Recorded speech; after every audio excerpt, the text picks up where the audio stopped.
ഡോക്ടർക്ക് ഒരുപാട് പ്രൊമോഷൻ വർക്കോ അല്ലെങ്കിൽ ഒരുപാട് കാര്യങ്ങൾ ഡോക്ടറെ കൊണ്ട് ചെയ്യിപ്പിക്കാം, അല്ലെങ്കിൽ ഡോക്ടറെ മുതലെടുക്കാം, ഡോക്ടറെ പല രീതിയിൽ യൂസ് ചെയ്യാം എന്ന് വിചാരിച്ച് ഡോക്ടർക്ക് പൈസ കൊടുക്കുന്നവരൊക്കെ ഉണ്ടാവും. നിങ്ങൾ ഈ ചെയ്തതൊക്കെ ഒരിക്കലും തിരുത്താൻ പറ്റാത്ത തെറ്റായി മാറുകയും ചെയ്യും. ബിഗ് ബോസ് സീസൺ 4 ശേഷം എല്ലാ ബിഗ് ബോസ് സീസണുകളും തുടങ്ങുമ്പം ഡോക്ടർ റോബിൻ രാധാകൃഷ്ണൻ ഒരു നടയടി വേണമെന്നുള്ള ഒരു നിയമവും കൂടെ അതിൻ്റെ കൂടെയുണ്ട്.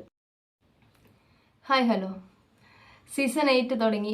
ബിഗ് ബോസ് സീസൺ 8ൻ്റെ മുന്നോടിയായിട്ടുള്ള അഗ്നിപരീക്ഷ ഇപ്പോൾ നടന്നുകൊണ്ടിരിക്കുകയാണ്. അപ്പോൾ അതിൻ്റെ എല്ലാം ഇടയിൽ big boss season 4 doctor Robin Radhakrishnan ഇപ്പോൾ സോഷ്യൽ മീഡിയയിൽ വലിയ ചർച്ചയായിക്കൊണ്ടിരിക്കുകയാണ്. അദ്ദേഹത്തെ പോലുള്ളൊരു മോശമായിട്ടുള്ളൊരു വ്യക്തി ഇല്ല എന്നുള്ള അർത്ഥത്തിലുള്ള ചർച്ചകളൊക്കെയാണ് പുരോഗമിക്കുന്നത്. സ്കാമറാണെന്നാണ് പറയുന്നത്. വളരെ വലിയ എല്ലാവരെയും പറ്റിക്കുന്നു, ക്യാഷ് മേടിച്ച് പറ്റിക്കുന്നു, ക്യാഷ് തിരിച്ചു കൊടുക്കുന്നില്ല, ഒരു ജോലിക്കും പോകുന്നില്ല, ഒരു കാര്യങ്ങളും ചെയ്യുന്നില്ല, ജോലി ചെയ്യാൻ മടിയാണ്, വൈഫിനെ ബുദ്ധിമുട്ടിക്കുന്നു, അത് ഇത് മറ്റത് മറിച്ചത്, ഒരുപാട് ആരോപണങ്ങൾ കേൾക്കുന്നു. അവരുടെ ആരോപണങ്ങൾ സത്യമാണോ, അല്ലെങ്കിൽ ആ ആരോപണങ്ങളിൽ എന്തെങ്കിലും കള്ളത്തരമുണ്ടോ, അല്ലെങ്കിൽ അവർ പറയുന്ന കാര്യങ്ങൾ എത്രത്തോളം സത്യമാണ്, അങ്ങനെയൊക്കെയുള്ള കാര്യങ്ങളൊക്കെ എന്ന് പറഞ്ഞാൽ നമ്മളെ സംബന്ധിച്ചിടത്തോളം ഈ ഡോക്ടർ റോബിൻ രാധാകൃഷ്ണനെ കുറിച്ച് ഒരു ആരോപണം അല്ലെങ്കിൽ എന്തെങ്കിലും ഒരു കാര്യം ആരെങ്കിലും പറഞ്ഞാൽ അത് കാട്ടുതീ പോലെയാണ് പടരുന്നത്. കാട്ടുതീ പോലെ എന്ന് പറഞ്ഞാൽ സോഷ്യൽ മീഡിയയ്ക്ക് ഭയങ്കരമായിട്ട് തീ പിടിക്കും. കാരണം അത് സത്യമാണോ, അതിലെന്താണ് യാഥാർത്ഥ്യമുള്ളത്, അതിൻ്റെ മറുവശം എന്താണ്, അങ്ങനെയുള്ള കാര്യങ്ങളെക്കുറിച്ച് ഒന്നും ആർക്കും ചിന്തിക്കേണ്ട ഒരാവശ്യമില്ല. കാരണം പുള്ളിക്ക് അങ്ങനെ ഒരു ജസ്റ്റിസ്, പുള്ളിക്ക് അങ്ങനെ ഒരു ആനുകൂല്യം സോഷ്യൽ മീഡിയ കൊടുക്കുന്നില്ല.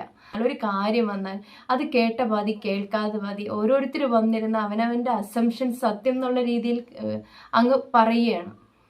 അപ്പം പുള്ളിക്കാരൻ എന്താണ് ആ കാര്യത്തെക്കുറിച്ച് പറയാനുള്ളത്, പുള്ളി പറയുന്ന കാര്യങ്ങളിലെ വസ്തുത എന്താണ്, അതിനെക്കുറിച്ചൊന്നും ആർക്കും സ്റ്റഡി ചെയ്യണ്ട.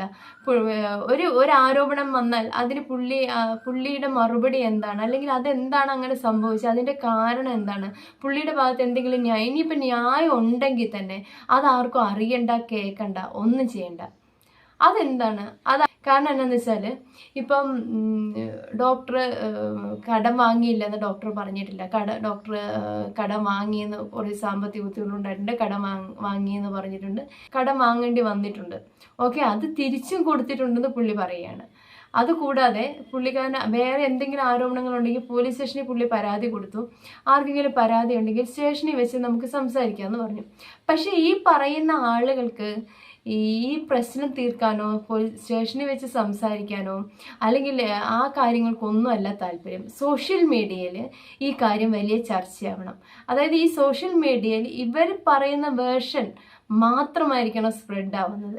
ഇവർ പറയുന്ന വേർഷൻ മാത്രം എല്ലാവരും വിശ്വസിച്ച് ഈ ഭാഗം മാത്രം എല്ലാവരും കേട്ടി ഡോക്ടർ റോബിൻ എന്ന വ്യക്തിയെ പൂർണ്ണമായിട്ടും എല്ലാവരും അങ്ങ് വെറുക്കണം, അല്ലെങ്കിൽ മോശക്കാരനാണെന്ന് എല്ലാവരും അറിയണം.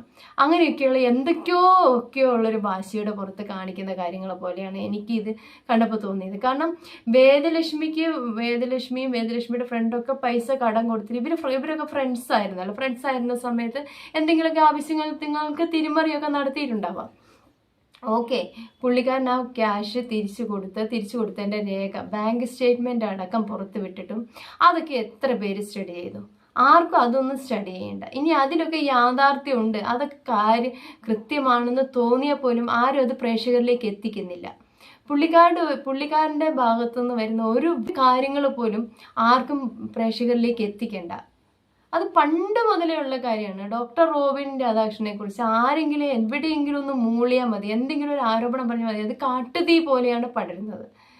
പക്ഷേ അതിൻ്റെ യാഥാർത്ഥ്യം എന്താണ്, അതല്ല അങ്ങനെയല്ല ഇങ്ങനെയാണെന്ന് തിരിച്ചറിയാൻ പിന്നെ ആർക്കും മിണ്ടാട്ടമില്ല. ഇപ്പം നമ്മുടെ സീക്രട്ട് ഏജൻറ്റ് ഡോക്ടർ റോബിനൊക്കെ ഫ്രണ്ട്സ് അങ്ങനെ തിക് ഫ്രണ്ട്സ് എന്നല്ല പറയണത്, പക്ഷെ അത്യാവശ്യം വിളിയും കാര്യങ്ങളും സംസാരമൊക്കെ ഉള്ള വ്യക്തികളായിരുന്നു. അപ്പോൾ ഡോക്ടറെ കുറിച്ചൊരു കാര്യം കിട്ടി, ഏജൻറ്റിന് ഒരു ഡൗട്ട് വന്നു, ആ സ്റ്റേറ്റ്മെൻറ്റ് ഫേക്കാണോ അല്ലെങ്കിൽ അങ്ങനെ അങ്ങനെ എന്തെങ്കിലുമൊക്കെ ഒരു ഡൗട്ട് വരുന്നു.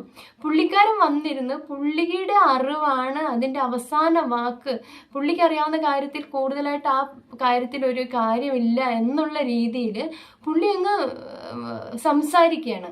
അതായത് പ്രേക്ഷകരിലേക്ക് ആ പുള്ളിയുടെ സംസാരത്തിലൂടെ പ്രേക്ഷകരിലേക്ക് ഇന്നതാണ് കാര്യം, ഇങ്ങനെയാണ്, അതിങ്ങനെയാണ്, ഡോക്ടർ ഫേക്ക് ചെയ്തു, അല്ലെങ്കിൽ ആ സ്റ്റേറ്റ്മെൻറ്റ് ഫേക്കാണ് എന്നുള്ള രീതിയിൽ അത് സ്പ്രെഡ് അങ്ങ് ആക്കി കഴിയും. പിന്നീട് അത് അങ്ങനെയല്ല ഇങ്ങനെയാണ് എന്ന് തിരിച്ചറിഞ്ഞാൽ പോലും ഇവരൊന്നും ഒരിക്കലും അത് തിരുത്തി പറയുന്നില്ല. അതെന്തുകൊണ്ടാണ്? തെറ്റായ കാര്യങ്ങൾ, തെറ്റായ ഒരു വ്യക്തിയെക്കുറിച്ച് മോശം കാര്യം സ്പ്രെഡ് ചെയ്ത് അല്ലെങ്കിൽ ഒരു കാര്യം സംസാരിക്കാൻ ഭയങ്കര ഉത്സാഹമാണ് എല്ലാവർക്കും. പക്ഷെ അത് അങ്ങനെയല്ല ഇങ്ങനെയാണെന്ന് വ്യക്തമായിട്ട് ഡോക്ടറുടെ ഭാഗത്ത് എന്തെങ്കിലും ഒരു ന്യായം ഉണ്ടെങ്കിൽ അത് സംസാരിക്കാൻ ആർക്കും താല്പര്യമില്ല.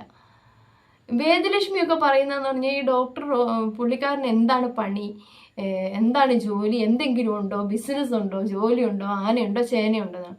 ഞാൻ ചോദിക്കട്ടെ, ഈ വേദലക്ഷ്മിക്ക് എന്താണ് പണി? വേദലക്ഷ്മിയുടെ ജോലി എന്താണ്? ഓക്കെ, അപ്പോൾ പുള്ളിക്കാരി സ്റ്റേഷനിൽ പോലും പോകാൻ സമയമില്ലാതെ, നിർത്താൻ ഒന്നിനും സമയമില്ലാതെ ഷൂട്ടിങ്ങും കാര്യങ്ങളും പ്രൊമോഷൻ വർക്കുമായിട്ട് നടക്കണം. ഈ വേദലക്ഷ്മിയൊക്കെ ഇപ്പോൾ പോകുന്നതിൻ്റെയൊക്കെ 10 ഇരട്ടി പ്രൊമോഷൻ വർക്കും ഷൂട്ടിങ്ങും ഇനാഗുറേഷനും ഒക്കെ കിട്ടിയിട്ടുള്ള വ്യക്തിയാണ് ഡോക്ടർ റോബിൻ രാധാകൃഷ്ണൻ. പുള്ളിക്കാരൻ ബിഗ് ബോസിൽ നിന്ന് ഇറങ്ങിയപ്പോൾ ഉണ്ടായിരുന്ന ആ ഒരു വർഷം പുള്ളിക്കുണ്ടായിരുന്ന തിരക്കിൻ്റെയൊക്കെ ഒരു 100-ൽ 1 ഇവർക്കൊക്കെ ഉണ്ടോ? അപ്പം വേദലക്ഷ്മി പഠിച്ച കാര്യങ്ങളെല്ലാം ഇതാണോ? വേദലക്ഷ്മി പഠിച്ച ജോലിയാണോ ചെയ്യുന്നത്? പുള്ളിക്കാരുടെ ജോലി എന്താണ്? അപ്പോൾ പുള്ളിക്കാരിയുടെ ഇതൊക്കെയാണ്. ആ പുള്ളിക്കാരിയുടെ പാഷന് പുറകെ പോകുന്നത് പുള്ളിക്കാരുടെ കരിയറാണ്. അപ്പോൾ അതുപോലെ ഡോക്ടർക്ക് ഡോക്ടറുടെ പാഷൻ്റെ പുറകെ പോയിക്കൂടെ? ഡോക്ടർ ആവശ്യത്തിന് നിങ്ങൾ ഈ ചെയ്യുന്ന ജോലി വളരെ നന്നായിട്ട് അതിൽ കൂടുതലായിട്ട് ചെയ്തൊരു വ്യക്തിയാണ്. പിന്നെ അഖിൽമാരാറും ഒക്കെ ചെയ്ത പോലെ എല്ലാ സ്റ്റേജിനും പൈസ മേടിച്ച്, എല്ലാ ഇൻ്റർവ്യൂവിനും പൈസ മേടിച്ച്, അങ്ങനെ സ്ട്രിക്റ്റായിട്ട് അങ്ങനെ വാശി പിടിച്ചൊന്നും പുള്ളിക്കാരൻ ഒരുപാട് ക്യാഷ് മേടിച്ചിട്ടുണ്ടാവില്ല എന്ന് വിചാരിച്ച് മോശമല്ലാതെ നല്ല രീതിയിൽ ഏൺ ചെയ്ത വ്യക്തിയാണ്. പുള്ളിക്കാരനെ സംബന്ധിച്ചിടത്തോളം പുള്ളിക്ക് സാമ്പത്തികമായിട്ട് ഇപ്പോൾ കുറച്ച് വിഷയങ്ങളുണ്ടെന്ന് പുള്ളി തന്നെ സമ്മതിക്കുന്നുണ്ട്. ഞാൻ മനസ്സിലാക്കിയെടുത്തോളം പുള്ളി ഉണ്ടാക്കിയ ക്യാഷ് അല്ലെങ്കിൽ പുള്ളിക്ക് കിട്ടിയ ക്യാഷിൽ ഒരു നല്ല പങ്ക് എവിടെയോ എന്തോ ഇൻവെസ്റ്റ്മെൻറ്റിലോ അല്ലെങ്കിൽ എന്തോ ചതിയിലോ പെട്ട് നഷ്ടപ്പെട്ടിട്ടുണ്ട്. അങ്ങനെ അതിൽ നിന്ന് കരകയറാൻ വേണ്ടി പിന്നീട് സുഹൃത്തുക്കളുടെ അടുത്തു നിന്നൊക്കെ ക്യാഷ് തിരിമറികളൊക്കെ നടത്തിയിട്ടുണ്ടാവാം. പക്ഷേ പുള്ളിക്കാരൻ ഒരിക്കലും ഒരു സ്കാം, അതായത് ഒരു ക്യാഷ് മേടിച്ച തിരിമറിയൊക്കെ എല്ലാ മനുഷ്യന്മാരും ഒരു അത്യാവശ്യ ഘട്ടത്തിൽ ക്യാഷ് തിരിമറികൾ അറിയുന്നവരുടെ അടുത്തുനിന്ന് ഫ്രണ്ട്സിൻ്റെ അടുത്തുനിന്നൊക്കെ മേടിക്കാറുണ്ട്. പുള്ളിക്കാരൻ ഒരിക്കലും ആരെയും ചതിക്കുന്ന വ്യക്തി അല്ലെങ്കിൽ ക്യാഷ് മേടിച്ചിട്ട് പറ്റിക്കുന്ന വ്യക്തിയൊന്നുമല്ല. പുള്ളിയുടെ സാഹചര്യം കൊണ്ട് ചിലപ്പോൾ കുറച്ച് ലേറ്റ് ആയിട്ടുണ്ടാവാം, അല്ലെങ്കിൽ കൊടുക്കുന്നത് ചിലപ്പോൾ ഒരുമിച്ച് കൊടുക്കാൻ പറ്റിയിട്ടുണ്ടാവാം, തവണകളായിട്ടായിരിക്കും കൊടുക്കുന്നത്. അങ്ങനെയൊക്കെ സംഭവിച്ചിട്ടുണ്ടാവുക എന്നല്ലാതെ മനഃപൂർവ്വം ആരെയും ക്യാഷ് വാങ്ങി പറ്റിക്കുന്ന അങ്ങനെയുള്ളൊരു വ്യക്തിയല്ല ഡോക്ടർ റോബിൻ. ഡോക്ടർ റോബിൻ എന്ന് പറയുന്ന വ്യക്തി ക്യാഷ് കാണാതെ വളർന്ന വ്യക്തിയോ അല്ലെങ്കിൽ അങ്ങനെയുള്ള കള്ളത്തരത്തിലൂടെ ക്യാഷ് ഉണ്ടാക്കുന്ന വ്യക്തിയോ അങ്ങനെയൊന്നുമല്ല. പുള്ളിക്ക് എന്തോ ഒരു ക്യാഷ് കൈകാര്യം ചെയ്തതിൽ എന്തോ മിസ്റ്റേക്ക് സംഭവിച്ചിട്ടുണ്ട്, പുള്ളിയുടെ ക്യാഷ് നഷ്ടമായിട്ടുണ്ട്. അതിൽ നിന്ന് റിക്കവർ വരാൻ വേണ്ടി പുള്ളി ക്യാഷ് തിരിമറികൾ ചെയ്തിട്ടുണ്ട്. അപ്പോൾ പുള്ളിയെ സംബന്ധിച്ചിടത്തോളം പുള്ളി പറയുന്നുണ്ട്, ഞാൻ ക്യാഷ് തിരിച്ചു കൊടുത്തിട്ടുണ്ട്, കൊടുക്കാതിരിക്കുകയല്ല, കൊടുത്തിട്ടുണ്ട്. എനിക്ക് തോന്നുന്നതെന്ന് പറഞ്ഞാൽ മിക്കവാറും ഇവർക്ക് മുതലൊക്കെ തിരിച്ചു കിട്ടിയിട്ടുണ്ടാവും, മുതലൊക്കെ തിരിച്ചു കൊടുത്തിട്ടുണ്ട്. കാരണം ഡോക്ടർ മേടിച്ച, അതായത് അക്കൗണ്ട് ത്രൂ വന്ന ട്രാൻസാക്ഷനിൽ ഇങ്ങോട്ട് കിട്ടിയതും അങ്ങോട്ട് കിട്ടിയതെല്ലാം ഡോക്ടർ കൊടുത്തതെല്ലാം ഡോക്ടർ പബ്ലിഷ് ചെയ്തിട്ടുണ്ട്. പിന്നെ ഇവർ ഈ ആവശ്യപ്പെടുന്ന തുക എന്ന് പറഞ്ഞാൽ വട്ടിപ്പലിശയ്ക്ക് വല്ലതാണോ ഇവർ ഡോക്ടർക്ക് കാശ് കൊടുത്തതെന്നുള്ളതാണ് സംശയിക്കേണ്ടിയിരിക്കുന്നത്. അങ്ങനെയാണെങ്കിൽ ആ കാര്യം അവർക്ക് പറയാനും പറ്റുന്നില്ല. പിന്നെ പോലീസ് സ്റ്റേഷനിൽ ഡോക്ടറെ ചെല്ലാൻ പറയുമ്പോൾ ഇവർക്ക് ചെല്ലാൻ പറ്റാത്തതിൻ്റെ കാര്യവും അതൊക്കെ തന്നെയായിരിക്കും. ഇപ്പം തൽക്കാലം പുള്ളിക്കാരന് എന്തെങ്കിലുമൊക്കെ ബുദ്ധിമുട്ടുകൾ ഉണ്ടാവാം, കാര്യങ്ങളുണ്ടാവാം. പുള്ളിക്ക് അത് മാനേജ് ചെയ്യാനുള്ള, പുള്ളി അങ്ങനെ ഒന്നുമില്ലാത്ത, അല്ലെങ്കിൽ കുറേ പേര് ആരതിയെ ഉപദേശിക്കുന്നു, അങ്ങനെ ആരതി പെട്ടുപോയി. ആരതി അത്രയ്ക്ക് ബുദ്ധിയും ബോധവും ഇല്ലാത്ത പെങ്കൊച്ചല്ലേ? ആരതിക്ക് നല്ല ബുദ്ധിയും ബോധമൊക്കെ ഉണ്ട്. ആരതിക്ക് നന്നായിട്ട് ഡോക്ടറെ അറിയാം. അതുകൊണ്ടാണ് ആരതി ഇപ്പോഴും ഡോക്ടറുടെ കൂടെ നിൽക്കുന്നത്. ഇപ്പം ഇപ്പോൾ ഒരു വിഷയം വന്നു കഴിഞ്ഞാൽ, ഡോക്ടറുടെ കാര്യത്തിൽ പറഞ്ഞാൽ എന്തെങ്കിലും ഒരു വിഷയം വന്നു കഴിഞ്ഞാൽ പിന്നെ ഇല്ലാത്തതും ഉള്ളതും എല്ലാം. ഇപ്പം പുതിയൊരു കഥയും കൊണ്ട് ഒരു എന്നാ പ്രകാശം പരക്കട്ടെ എന്ന് പറഞ്ഞ് ഒരുത്തൻ വന്നിട്ടുണ്ട്, പുതിയൊരു കഥ. അതായത് ഡോക്ടറെ എന്നാ പറയുക, ജോലിയിൽ നിന്ന് പിരിച്ചു വിട്ടതാണ് പോലും, ജോലിയിൽ നിന്ന് പിരിച്ചു വിട്ടത് അങ്ങനെ എന്തൊക്കെയോ കാര്യങ്ങൾ കൊണ്ടാണെന്ന്. ഡോക്ടറെ കുറിച്ച്, ഡോക്ടർ റോബിൻ രാധാകൃഷ്ണനെ കുറിച്ച് ഇങ്ങനെ ഒരു കാര്യം പറഞ്ഞാൽ ആരെങ്കിലും വിശ്വസിക്കുമെന്നാണ് ഇയാൾ വിചാരിച്ച് വെച്ചിരിക്കുന്നത്? അത് തന്നെയല്ല, ഡോക്ടർ റോബിൻ രാധാകൃഷ്ണൻ വർക്ക് ചെയ്ത് ട്രിവാൻഡ്രം GG ഹോസ്പിറ്റലാണ്. അതിൻ്റെ ഉടമ ഗോകുലം ഗോപാലനാണ്. ഗോകുലം ഗോപാലൻ സാറ് ഒരു കോഴിക്കോട് ഗോകുലം മാളിൽ വെച്ചിട്ട് ഒരു മൂവി പ്രൊമോഷൻ്റെ ഭാഗമായിട്ട് ഡോക്ടറെ ക്ഷണിച്ചപ്പോൾ ആ സ്റ്റേജിൽ വെച്ച് ഡോക്ടറുടെ കൂടെ നിർത്തി സംസാരിച്ചിട്ടുള്ളതാണ്. എൻ്റെ മകനെ പോലെയാണ്, ഹോസ്പിറ്റലിൽ എന്നെ നോക്കിയിരുന്ന വ്യക്തിയാണ്, എന്നെ എപ്പോഴും നോക്കുന്ന വ്യക്തിയാണെന്നൊക്കെ പറഞ്ഞിട്ട്. അത് കഴിഞ്ഞിട്ട് ഡോക്ടറുടെ മാര്യേജിന് ട്രിവാൻഡ്രം റിസപ്ഷനിൽ ഗോപാല സാറും ഗോപാല സാറിൻ്റെ മോനും മക്കളും എല്ലാവരും വന്നിട്ടുണ്ടായിരുന്നതാണ്. അതായത് ഹോസ്പിറ്റലിൽ നിന്ന് ഇങ്ങനെ പറഞ്ഞ് വിട്ട ഒരു വ്യക്തിയെയാണല്ലേ ഇപ്പോഴും പുള്ളിക്കാരൻ ചേർത്ത് പിടിക്കുന്നത്. ഇപ്പൊ ഒന്ന് വീണ് കിടക്കാണ്, എന്നാൽ പിന്നെ കയറി നിന്നങ്ങ് ചവിട്ടിയേക്കാന്നുള്ള രീതിയിലാണ് കുറെ പേര് കഴിക്കുന്നത്. എനിക്ക് തോന്നുന്നില്ല ഈ പറയുന്ന കാര്യങ്ങളിൽ ഡോക്ടർ അങ്ങനെയുള്ളൊരു വ്യക്തിയോ അത്ര മോശം വ്യക്തിയോ അങ്ങനെയൊന്നുമല്ല എന്നെനിക്ക് ഉറപ്പുണ്ട്. കാരണം പുള്ളിയുടെ ഭാഗത്തെ സത്യം ലോകത്തിലേക്ക് എത്തുന്നില്ല, പുള്ളിയുടെ ഭാഗത്തെ ന്യായം ആരിലേക്കും എത്തിക്കുന്നില്ല. ഈ വ്ളോഗേഴ്സ് അല്ല അങ്ങനെ കുറേ പേര് പുള്ളിയുടെ എന്തെങ്കിലും കുറ്റം പറയാനും പുള്ളിയെ മോശക്കാരനാക്കാനും കളിയാക്കാനുള്ള കാര്യങ്ങളെക്കുറിച്ച് മാത്രമേ സംസാരിക്കപ്പെടുന്നുള്ളൂ. അല്ലാതെ പുള്ളിയുടെ ഭാഗത്ത് എന്തെങ്കിലും ന്യായമുണ്ടോ, പുള്ളിയുടെ ഭാഗത്തുള്ള ശരിയൊന്നും ആരിലേക്കും എത്തണ്ട. പുള്ളിയുടെ ഇൻസ്റ്റയിൽ പുള്ളിയെ ഫോളോ ചെയ്യുന്നവർ, പുള്ളിയെ മനസ്സിലാക്കുന്നവർ മാത്രമാണ് ഈ കാര്യങ്ങളെല്ലാം മനസ്സിലാക്കിക്കൊണ്ടിരിക്കുന്നത്. അവർക്ക് പുള്ളിയെ മനസ്സിലാക്കി ഫോളോ ചെയ്യുന്നവർക്ക് പുള്ളിയുടെ കാര്യം രണ്ട് വശം, പുള്ളി പറയുന്ന കാര്യങ്ങളും കൂടെ ശ്രദ്ധിക്കുന്ന വ്യക്തികൾക്ക് പുള്ളിയുടെ ഭാഗത്തെ ന്യായം മനസ്സിലാക്കാൻ സാധിക്കുന്നുണ്ട്. ഒരു മനുഷ്യനെ ഇട്ട് ഇങ്ങനെ, അതായത് ആ വ്യക്തി ഒരു പ്രാവശ്യം 2 പ്രാവശ്യം എത്ര പ്രാവശ്യമാണെന്നറിയാമോ, നിരന്തരമായിട്ടാണ് ഒന്ന് സൈബർ അറ്റാക്ക് കഴിഞ്ഞ് ഒന്ന് പുള്ളി എവിടെയെങ്കിലും ഒന്ന് പൊങ്ങുന്നു എന്ന് തോന്നിയാൽ വരും അടുത്ത കാര്യങ്ങളുമായിട്ട്. ഇപ്പൊ ഈ വേദലക്ഷ്മി വന്നതിന്റെ പുറകെ പിന്നെ പണ്ടത്തെ ഏതാണ്ട് കാര്യങ്ങളൊക്കെ പറഞ്ഞുകൊണ്ട് പൊടിയുടെ ഫ്രണ്ട് എന്ന് പറഞ്ഞുകൊണ്ട് അത് ഇതെന്നൊക്കെ പറഞ്ഞുകൊണ്ട് വന്നിരിക്കുന്നു ഓരോരുത്തര്. ഡോക്ടർ റോബിൻ രാധാകൃഷ്ണൻ അത്യാവശ്യം വെൽത്തി ആയിട്ടുള്ള ഒരു ഫാമിലിയിൽ പെട്ട വ്യക്തിയാണ്. ഇപ്പം പുള്ളിക്ക് താൽക്കാലികമായിട്ട് എന്തെങ്കിലുമൊക്കെ സാമ്പത്തിക തിരിമറികൾ നടത്തേണ്ടി വരികയോ അല്ലെങ്കിൽ എന്തെങ്കിലും ബുദ്ധിമുട്ടൊക്കെ ഉണ്ടാകുകയെന്ന് വിചാരിച്ച് പുള്ളി തീരെ ഇല്ലാതായി പോയി എന്ന് വിചാരിക്കല്ലേ.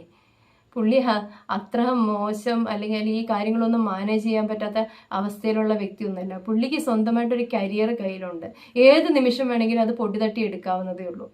ഇപ്പം നിങ്ങൾ പറയുന്ന പോലെ പുള്ളിക്കാരൻ കടം മേടിച്ച് ഇങ്ങനെ ജീവിച്ച് മുമ്പോട്ട് പോകുമെന്നല്ല. തിരിമറികൾ അത് ആരാണ് നടത്താത്തത്? കാരണം ഡോക്ടർക്ക് ഒരുപാട് പ്രൊമോഷൻ വർക്കോ അല്ലെങ്കിൽ ഒരുപാട് കാര്യങ്ങൾ ഡോക്ടറെ കൊണ്ട് ചെയ്യിപ്പിക്കാം, അല്ലെങ്കിൽ ഡോക്ടറെ മുതലെടുക്കാം, ഡോക്ടറെ പല രീതിയിൽ യൂസ് ചെയ്യാം എന്ന് വിചാരിച്ച് ഡോക്ടർക്ക് പൈസ കൊടുക്കുന്നവരൊക്കെ ഉണ്ടാവും. ഡോക്ടർ ചെയ്ത പ്രൊമോഷൻ വർക്കിന് കിട്ടിയ കാശുകളുണ്ടാവാം. അപ്പോൾ ഒരു അവസരം വരുമ്പം ഈ ക്യാഷുകളെല്ലാം ഡോക്ടർ കടം മേടിച്ചതാണെന്നുള്ള രീതിയിലാക്കി തീർത്തിട്ട് സംസാരിക്കുന്നതാവാം. അങ്ങനെ എന്തെല്ലാം കാര്യങ്ങളാവാം. എനിക്ക് കുറേ ദിവസമായിട്ട് ഇത് സംസാരിക്കണമെന്ന് തോന്നിയത്. കാരണം എനിക്ക് ഇപ്പോഴത്തെ പനി അറിയാലോ, അതിൽ നമുക്ക് തല പൊക്കി സംസാരിക്കാൻ പറ്റുന്നുണ്ട് അതിൽ. പക്ഷേ സോഷ്യൽ മീഡിയയിൽ എല്ലാ കാര്യവും ഡോക്ടറുടെ എല്ലാ കാര്യങ്ങളും, ഡോക്ടർ പറയുന്ന എല്ലാ കാര്യങ്ങളും മനസ്സിലാക്കാൻ ശ്രമിച്ചിട്ടുണ്ട്. ഓപ്പോസിറ്റ് പറയുന്ന ആളുകൾ പറഞ്ഞതിലെ വൈരുദ്ധ്യങ്ങളും അവരുടെ സംസാരത്തിലെ ആ കാര്യങ്ങളും എല്ലാം ശരിക്കും എനിക്ക് ഫേക്കായിട്ട് ഫീൽ ചെയ്യുന്നത് ഓപ്പോസിറ്റ് നിൽക്കുന്ന വ്യക്തികളെയാണ്. അതുകൊണ്ട് തന്നെ എനിക്ക് കുറച്ചെങ്കിലും സംസാരിക്കാൻ കഴിയും, ഒരു തല വെക്കാമെന്ന് വെച്ചപ്പം ഇങ്ങനെ ഒരു വീഡിയോ ചെയ്യണമെന്ന് എനിക്ക് തോന്നിയത് കേട്ടോ. നിങ്ങൾ നിങ്ങളുടെ അഭിപ്രായങ്ങൾ കമൻറ്റ് ചെയ്യുക. ഡോക്ടർ റോബിൻ രാധാകൃഷ്ണൻ എന്ന വ്യക്തി അത്രയ്ക്ക് മോശം വ്യക്തിയായിട്ടാണോ നിങ്ങൾക്ക് ഫീൽ ചെയ്തിരിക്കുന്നത്? എല്ലാ ബിഗ് ബോസ് സീസണുകളും തുടങ്ങുമ്പോൾ, ബിഗ് ബോസ് സീസൺ 4 ശേഷം എല്ലാ ബിഗ് ബോസ് സീസണുകളും തുടങ്ങുമ്പം ഡോക്ടർ റോബിൻ രാധാകൃഷ്ണൻ ഒരു നടയടി വേണമെന്നുള്ള ഒരു നിയമവും കൂടെ അതിൻ്റെ കൂടെയുണ്ട്. അപ്പം ഇപ്പം ഈ ആരോപണങ്ങൾ ഡോക്ടറുടെ രാഷ്ട്രീയ ഭാവി തകർക്കുക, അല്ലെങ്കിൽ ഡോക്ടറുടെ കരിയർ നശിപ്പിക്കുക, അല്ലെങ്കിൽ ഡോക്ടറുടെ ഇമേജ് തകർക്കുക, ഇമേജ് ഡാമേജ് ആക്കുക, ആ ഒരു കാര്യങ്ങൾ നടക്കുമ്പം ബിഗ് ബോസ് സീസൺ 8 വരുന്നതിൻ്റെ മുന്നോടി ഇപ്പം ഈ കഴിഞ്ഞ 3-4 വർഷമായിട്ട് കാണുന്ന കാര്യമാണ്. സീസണുകൾ വരുന്നതിന് മുമ്പ് ഡോക്ടർ റോബിന് ഭയങ്കരമായ ഒരു ഡീഗ്രേഡിങ് സോഷ്യൽ മീഡിയയിൽ ഉണ്ടാവാറുണ്ട്. പറഞ്ഞാൽ ഡോക്ടർ ഇന്നലെ ഒരു ഫംഗ്ഷന് പോയപ്പോൾ വളരെ വിഷമിച്ചാണ് ഡോക്ടറെ അവിടെ കാണാൻ സാധിച്ചതെന്ന് പറയാം. ഡോക്ടറുടെ അമ്മ മരിച്ചിട്ട് അധികം ദിവസമായിട്ടില്ല. ആ വിഷമവും അതിൻ്റെ കൂടെ ശരിക്കും ഒരു മനുഷ്യന് താങ്ങാവുന്നതിനപ്പുറം എത്ര പ്രാവശ്യം എത്ര പ്രാവശ്യം ഇതിൽ നിന്ന് പുള്ളിക്കാരൻ കയറി വരണം എന്ന് തുടങ്ങിയതാണ്. ഇതിന് മാത്രം എന്ത് ദ്രോഹമാണ് എല്ലാവർക്കും ഈ വ്യക്തി ചെയ്തത്. ആ വ്യക്തി ഈ സോഷ്യൽ മീഡിയയിൽ പുള്ളിയുടെ പാഷന് പുറകെ പുള്ളിക്ക് ഇഷ്ടപ്പെട്ട ഒരു രീതിയിൽ അല്ലെങ്കിൽ പുള്ളിക്ക് ഇഷ്ടപ്പെട്ട ഒരു ലൈഫും കൊണ്ട് മുമ്പോട്ട് പോകുന്നതിന് ആർക്കാണ് ഇത്രമാത്രം ബുദ്ധിമുട്ട്? നിങ്ങളുടെ ആരുടെയും അർഹതപ്പെട്ട പൈസ പുള്ളിക്കാരൻ തരാതിരിക്കുകയോ പുള്ളിക്കാരൻ പറ്റിച്ചുകൊണ്ട് പോകുകയോ ഒന്നുമില്ല. അത് 100% ഉറപ്പാണ്. പിന്നെ അർഹിക്കാത്ത പൈസ പുള്ളിയെ അല്ലെങ്കിൽ ചതിയിൽപ്പെടുത്താം, പുള്ളിയെ ട്രാപ്പിൽപ്പെടുത്താം, പുള്ളിയെ കുടുക്കിയിട്ടിട്ട് ഇല്ലാതാക്കാന്നാണ് വിചാരിക്കണമെങ്കിൽ ഞാൻ വിചാരിക്കുന്നില്ല. ഒരു വ്യക്തിയെ കള്ളം പറഞ്ഞു അല്ലെങ്കിൽ ഒരാളെ ഇത്രമാത്രം വിഷമിപ്പിച്ചിട്ടും ആർക്കും ആരെയും ഇല്ലാതാക്കാൻ സാധിക്കില്ല. കാരണം സത്യം മാത്രമേ ജയിക്കുള്ളൂ. സത്യം അവസാനം ജയിക്കുക തന്നെ ചെയ്യും. പുള്ളിയുടെ ഭാഗത്താണ് സത്യം എന്നാണ് ഞാൻ വിചാരിക്കുന്നത്. അതുകൊണ്ട് തന്നെ ഡോക്ടർ റോബിൻ രാധാകൃഷ്ണൻ എന്ന വ്യക്തി ഇവിടെയൊക്കെ തന്നെ കാണും. നിങ്ങൾക്ക് ആർക്കെങ്കിലും കൃത്യമായിട്ടും വ്യക്തമായിട്ടും ജെന്യുവിനായിട്ടുള്ള പരാതി ഉണ്ടെങ്കിൽ പുള്ളിക്കാരൻ പറഞ്ഞ പോലെ പുള്ളി പോലീസ് സ്റ്റേഷനിൽ തയ്യാറാണ്. നിങ്ങൾ സ്റ്റേഷനിൽ പോയി സംസാരിച്ച് തീർക്കുക. ഇനി യഥാർത്ഥത്തിൽ നിങ്ങൾക്ക് ആർക്കെങ്കിലും എന്തെങ്കിലും പുള്ളി തരാനുണ്ട്, പുള്ളിക്ക് എന്തെങ്കിലും ബുദ്ധിമുട്ട് കൊണ്ടാണ് തരാതിരിക്കുന്നത്, പുള്ളി തരാതിരിക്കത്തില്ല. ഇതിനു മാത്രം കടന്ന് സംസാരിച്ച് സോഷ്യൽ മീഡിയയിൽ പുള്ളിയെ ഇല്ലാതാക്കേണ്ട ആവശ്യമില്ല. പുള്ളി ആ പൈസ തന്നു കഴിയുമ്പം നിങ്ങളുമായിട്ടുള്ള പ്രശ്നം തീരും. പക്ഷെ നിങ്ങൾ ഈ ചെയ്തതൊക്കെ ഒരിക്കലും തിരുത്താൻ പറ്റാത്ത തെറ്റായി മാറുകയും ചെയ്യും. കമൻറ്റ് ചെയ്യണേ അഭിപ്രായങ്ങൾ. ഞാൻ എൻ്റെ അഭിപ്രായം പറഞ്ഞു. നിങ്ങൾക്ക് എൻ്റെ ചാനൽ ഇഷ്ടപ്പെടുകയാണെങ്കിൽ ഒന്ന് സബ്സ്ക്രൈബ് ചെയ്ത് സപ്പോർട്ട് ചെയ്യണേ. Thank you.